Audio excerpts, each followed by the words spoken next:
I have started a new playlist of chemistry. Don't forget to watch it on YouTube on my channel Physica. I will share my link on WhatsApp as well as Facebook so that you may watch and give me suggestion in order to improve. Thanks. Hello everyone, मैं हूं अरुण कुशवाहा और आप देख रहे हैं मेरा channel Physica, the unique way of learning online platform. Please like and subscribe. आज हम बात करेंगे एटम्स और मॉलिक्यूल की, कैसे जो ऑब्जेक्ट्स होती हैं वो कैसे बनती हैं, उनमें क्या रहता है, छोटे छोटे जो पार्टिकल्स होते हैं उनको क्या कहते हैं, वो कैसे बने होते हैं और उनकी प्रॉपर्टीज़ वगैरह डिस्कस करेंगे। तो बने रहिएगा मेरे साथ मेरे चैनल फिजिका में और लाइक और सब्सक्राइब दोनों कर दीजिएगा, बेल आइकन भी हिट कर दीजिएगा। ओके, चलिए चलते हैं टॉपिक की तरफ। चलिए बात करते हैं हम एटम्स के बारे में। एटम्स क्या होते हैं? एटम्स जो है कोई ऑब्जेक्ट है, उसका जो है सबसे स्मॉलेस्ट पार्ट, सबसे छोटा पार्ट, उसी को एटम कहते हैं। मतलब कोई ऑब्जेक्ट है, जैसे ईंट है, ईंट को या फिर चौक है, चौक को ले रहे हैं, उसको अगर छोटे छोटे पार्टिकल में करते जाएं, तोड़ते जाएं, तो एक टाइम ऐसा आएगा कि एकदम सबसे छोटा कण मिलेगा, सबसे छोटा पार्टिकल मिलेगा, जिसको हम फर्दर डिवाइड नहीं कर सकते। We can't divide that smallest particle in any other part.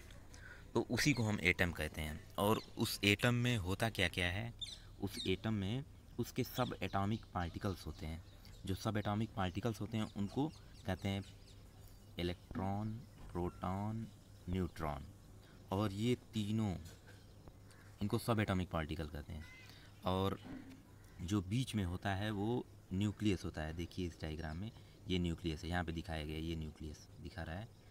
और उसके किनारे की तरफ जो घूमते हैं वो इलेक्ट्रॉन होते हैं। ये जो ऑर्बिट्स हैं ऐसे करके, ये इलेक्ट्रॉन घूमते हैं। तो जो न्यूक्लियस होता है, ये जो बीच में है, देखिए इसमें एक येलो कलर का है और येलो और ब्लू कलर का है। तो जो ब्लू कलर वाला है ये प्रोटॉन है, और जो येलो कलर वाला है वो न्यूट्रॉन है। ये प्रोटॉन, एक मिनट, प्रोटॉन और न्यूट्रॉन दोनों मिल के न्यूक्लियस बनाते हैं। एन न्यूक्लियस, एन से दिखा दे रहे हैं, ये रहा ये न्यूक्लियस। तो न्यूक्लियस किस चीज़ से बनता है? प्रोटॉन और न्यूट्रॉन, ये क्लियर होना चाहिए। और जो उसके किनारे इलेक्ट्रॉन एटम्स के जो, एक मिनट सॉरी, न्यूक्लियस जो होता है उसके किनारे जो रिवॉल्व करते हैं, मतलब कि चक्कर लगाते हैं, वो इलेक्ट्रॉन होते हैं। एक और चीज़ समझने की ज़रूरत है कि जो इलेक्ट्रॉन होते हैं वो ऐसे तो चक्कर लगाते ही हैं, लेकिन जो कुछ लोगों को ये नहीं पता होता है कि इलेक्ट्रॉन यहाँ, जैसे कि ये अपने फिक्स्ड पॉइंट पे है, ऐसे करके चक्कर तो लगा रहा है, लेकिन इस पोजीशन पे भी, जो जिस पोजीशन पे है यहाँ पे ऐसे करके घूमता रहता है। तो ऐसे पूरी रोटेशन नहीं मारता, इसको ये ऐसे करता है। ये एक बार पॉजिटिव हाफ ऐसे इधर जाता है आधा, फिर वापस आके ऐसे आता है, मतलब आधा इधर जाता है फिर आधा इधर जाता है। पॉजिटिव हाफ, जिसे हम +1/2 और -1/2, पॉजिटिव हाफ, इस positive and negative half spin कहते हैं। वो इलेक्ट्रॉन की प्रॉपर्टी, मतलब कि एक इलेक्ट्रॉन, एक तो है कि अपने न्यूक्लियस के चारों तरफ घूमता है, और दूसरा जो है कि इलेक्ट्रॉन अपने पोजीशन पे टू एंड फ्रो मोशन करता है। अब हमें इलेक्ट्रॉन क्लाउड के बारे में समझना है। जैसे कि वो जो एटम्स होते हैं उसमें कैसे कैसे क्या क्या होता है। देखिए इसमें हम ये वाला डायग्राम लिए हैं, इसमें बताने में थोड़ा सही रहेगा। ये जो बीच में है ये प्रोटॉन है, रेड कलर का देख रहे हैं, इसमें भी दिखा रहा है ये प्रोटॉन है, ठीक। अब ये प्रोटॉन में हम बताए थे कि क्या नाम है, प्रोटॉन जो है ये दिखा रहा है कि मतलब कि ये न्यूक्लियस है। एक हिसाब से न्यूक्लियस में प्रोटॉन प्लस न्यूट्रॉन रहते हैं, तो यहाँ पे इसमें प्रोटॉन दिखाया है। अब इसके किनारे दिखा रहा है कि जो इलेक्ट्रॉन है वो ये ऐसे ऐसे करके घूम रहा है। तो इलेक्ट्रॉन हम देख रहे हैं कि ये क्लाउड्स, ये धुंध जैसे है, ये धुंध दिख रही है जिसे हम क्लाउड, बादल, इलेक्ट्रॉन के बादल हैं। तो ये क्या होता है कि जो इलेक्ट्रॉन्स होते हैं इनकी फिक्स कुछ दूरी होती है। जो पहली वाली शेल है उसमें एक इलेक्ट्रॉन रहेगा, फिर दूसरी एल शेल में दो रहेंगे। इसी तरह करते करते जो 2n² है इसी पे हम कैलकुलेट करते हैं कि किस शेल में कितने इलेक्ट्रॉन्स रहते हैं। चूँकि ये फिगर बहुत अच्छे से नहीं दिया, दूसरे फिगर पे ले चल रहे हैं। हाँ ये देखिए, ये एकदम सही पिक्चर है। इसमें जो है ये न्यूक्लियस है बीच में का, ठीक, और उसके किनारे ये सब हैं जो ये इलेक्ट्रॉन्स के क्लाउड हैं, इलेक्ट्रॉन के बादल हैं। अब ऐसे नहीं कि इलेक्ट्रॉन ऐसे मोटे मोटे में जो बुक में दे दिया रहता है उसी तरह का होता है। इसमें जो इलेक्ट्रॉन क्लाउड है वो ये इलेक्ट्रॉन माइक्रोस्कोप होता है, उससे अच्छे से देख सकते हैं, अपनी ये आँखों से ऐसे नहीं देख सकते।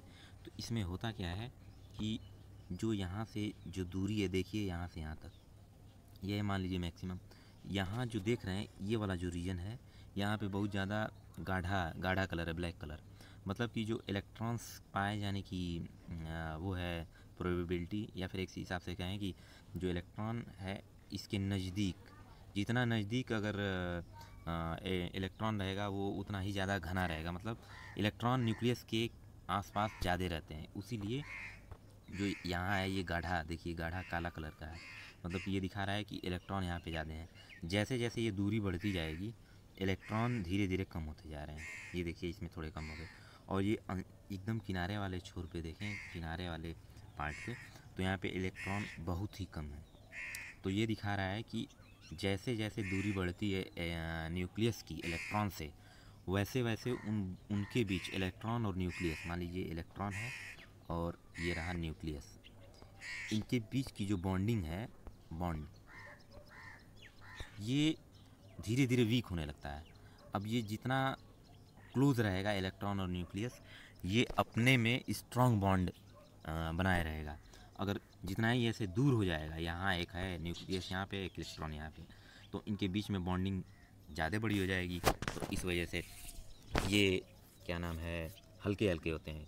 तो जो किनारे वाले होते हैं ये हायर क्लास में पढ़ेंगे कि ये केमिकल रिएक्शन वगैरह अगर होता है तो ये अपने बाहरी शेल को जो इलेक्ट्रॉन है छोड़ के चले जाते हैं, या फिर इनमें दूसरे इलेक्ट्रॉन आते हैं और इनको फुलफ़िल करते हैं। ठीक, ये था इलेक्ट्रॉन क्लाउड।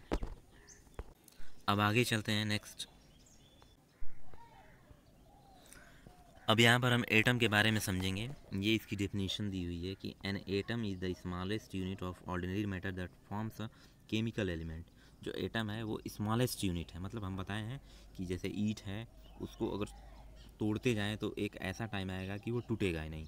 तो वही कह रहा है कि स्मॉलेस्ट यूनिट है ये ऑफ ऑर्डिनरी मैटर। कोई भी मैटर, ऑर्डिनरी किसी टाइप का मैटर हो, हमारे शरीर हो, पत्थर हो, या फिर पेड़ हो, पौधे हो, कुछ किसी भी चीज़ में इसकी बात कही जा रही है। That forms a chemical element. Every solid बता रहा है कि सॉलिड में भी, लिक्विड, गैस है, प्लाज्मा है, इज़ कंपोज्ड ऑफ न्यूट्रल और आयनाइज्ड एटम। इसमें जो ये बने जो होते हैं वो एटम्स जो होते हैं वो आयनाइज फॉर्म में होते हैं, इसमें ये प्रेजेंट रहते हैं जो atom. Atoms are extremely small, typical around 100 picometre across.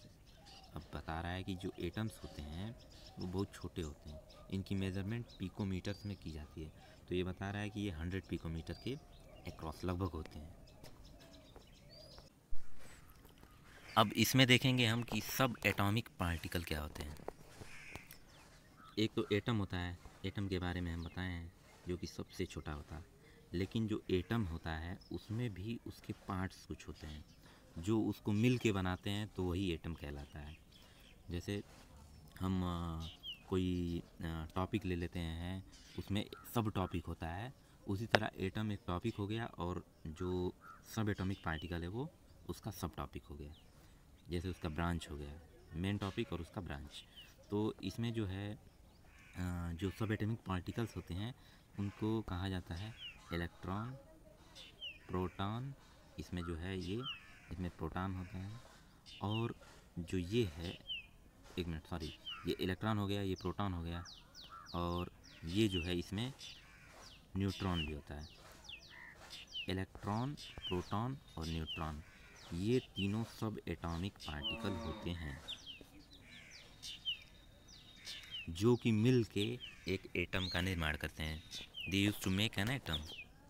अब इसमें जो समझने वाली बात है कि जो न्यूक्लियस होता है वो प्रोटॉन प्लस न्यूट्रॉन से बनता है और जो प्रोटॉन होता है वो पॉजिटिवली चार्ज होता है और जो न्यूट्रॉन होता है वो एक हिसाब से कहा जाए वो न्यूट्रॉन न्यूट्रल कहा जाता है। उसमें नंबर ऑफ पॉजिटिव चार्ज और नंबर ऑफ नेगेटिव चार्ज बराबर होते हैं। तो ये जो नंबर ऑफ प्रोटॉन जितने होते हैं उतने ही नंबर ऑफ इलेक्ट्रॉन होते हैं। मतलब कि जितना इसमें न्यूक्लियस में प्रोटॉन रहेगा उतना ही ये इलेक्ट्रॉन इसके किनारे किनारे रहेगा। हम इसमें देख लें कि जो पार्टिकल्स ये दिए हुए हैं उनके चार्ज दिए हैं, एक्चुअल मास दिया है, रिलेटिव मास दिया है। तो हमको एक चार्ज से मतलब रखना है। एक्चुअल मास अभी आप लोगों में इस क्लास में जिस लेवल पे हम चल रहे हैं इसमें एक्चुअल मास वगैरह नहीं पूछेगा ज़्यादा। तो इसमें हम प्रोटॉन पार्टिकल है, इस पर जो चार्ज आता है पॉजिटिव आता है, प्रोटॉन पॉजिटिव। न्यूट्रॉन जो है उस पर जीरो चार्ज, कोई चार्ज नहीं होता है। कोई चार्ज का मतलब कि इसमें जो नंबर ऑफ पॉजिटिव चार्ज और is equal to number of negative charge, ये निगेटिव और पॉजिटिव चार्ज बराबर होते हैं, यही मिल के न्यूट्रल हो जाते हैं, इसीलिए हम इसको जीरो कहते हैं। एक्चुअली में जीरो नहीं होते हैं। जो नंबर ऑफ प्रोटॉन्स और नंबर ऑफ न्यूट्रॉन्स इसमें बराबर होते हैं, इसीलिए इलेक्ट्रिकली इसको न्यूट्रल कहा जाता है, जिसको जीरो चार्ज कहते हैं। अब ये इलेक्ट्रॉन है, इलेक्ट्रॉन में निगेटिव चार्ज होता है। और एक चीज़ ये याद रखें कि जो इलेक्ट्रॉन का जो चार्ज होता है उसमें दिखाते हैं कितना होता है, -1.6 इंटू 10⁻⁻19 सॉरी 1.6 इंटू 10⁻⁻19 कोलॉम्ब होता है। वीडियो लंबा हो गया इसीलिए मैंने इसको स्प्लिट कर दिया है। इसका अगला पार्ट हम लगा देंगे। इसको प्लीज़ हमारे चैनल को सब्सक्राइब कर दीजिएगा, लाइक भी कर दीजिएगा, शेयर और कमेंट कर दीजिएगा। कोई इसमें खामी होगी, गड़बड़ी होगी तो इसके लिए कमेंट करके मुझे बता दीजिएगा, मैं उसको सही कर लूँगा। और नोटिफिकेशन के लिए बेल को रिंग कर दीजिएगा। Okay, thanks.